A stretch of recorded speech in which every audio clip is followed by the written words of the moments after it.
Walmart is facing a potential class action lawsuit in New York State for allegations of discriminating against pregnant women. Two former Walmart associates, Caitlin Hoover and Leah Klopp, claim they were fired for missing work because of pregnancy-related medical issues. In a statement to CBS News, Walmart said, quote, "We do not tolerate discrimination and strive to create a supportive work environment for all of our associates, including those who are pregnant. We disagree with these claims and will respond with the court." Other large companies face legal action for alleged pregnancy discrimination as well, such as Merck, AT&T, Whole Foods, and Novartis. With us now is CBS News legal analyst Rikki Klieman. Rikki, thanks for being with us. Explain the legality behind pregnancy discrimination. How is it determined? What happens is if you are pregnant, and then you particularly have a medical condition related to your pregnancy, in order for a case to go forward and be successful, you're really going to have to show that you were demoted or fired because of the pregnancy or the medical condition, and not because of something else. So what would a court or the EEOC look to? Well, they would look to the timing of the firing in relation to your pregnancy. They would look at whether or not you actually had a medical letter from a doctor or at hospitalization. They would look at the company's policy and then see if the company followed its own policy.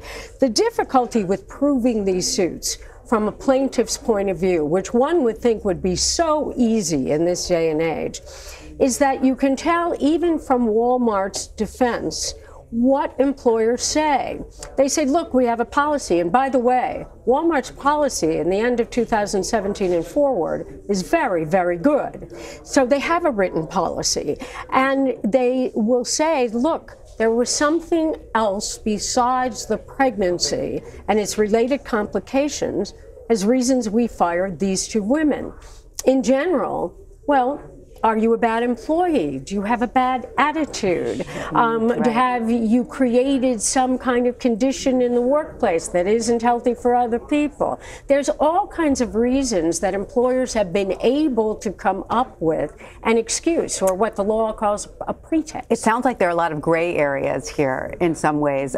This case was filed in New York State. What is the significance of that? Well, it's a great case for women because it is the first case that they would like to see certified as a class action. Whether or not that happens, we'll be able to decide later on, because the court will look to see if what we have is numerosity, lots of other plaintiffs. But New York State, through Governor Cuomo, went on a women's equality agenda process, and in 2016 amended the human rights law in the state of New York, where in New York there is one of the most strict protections for women. Anything 4 or more employees, that women must be treated the same as men, and any other woman who isn't pregnant.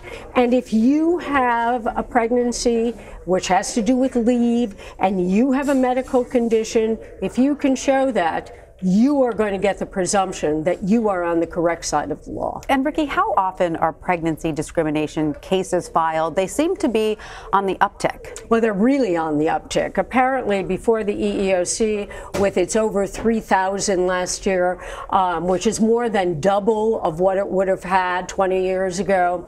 So what we have found is that women have become more aware of their rights and are now more unafraid of going forward with a case.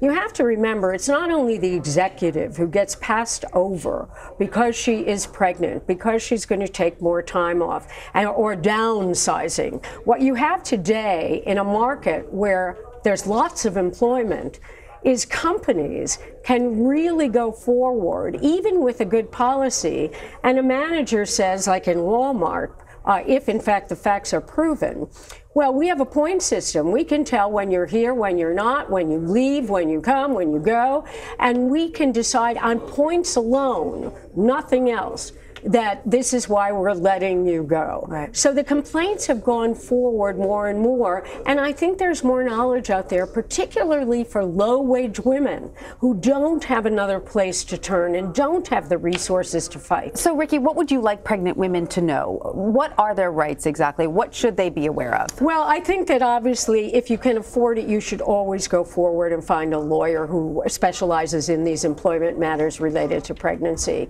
In any event, even if you cannot afford one, you can go to the EEOC and file a complaint under federal law, that is, the Americans with Disabilities Act or the Pregnancy Discrimination Act. But I also say it's important to let people know that an organization which filed here on behalf of Walmart is called A Better Balance. They have a website. They are there with a 24-hour hotline, both in Spanish and in English, to be able to help women and guide them through the process. Very useful information. Really useful, and they're terrific. Rikki Klieman, thank you so much.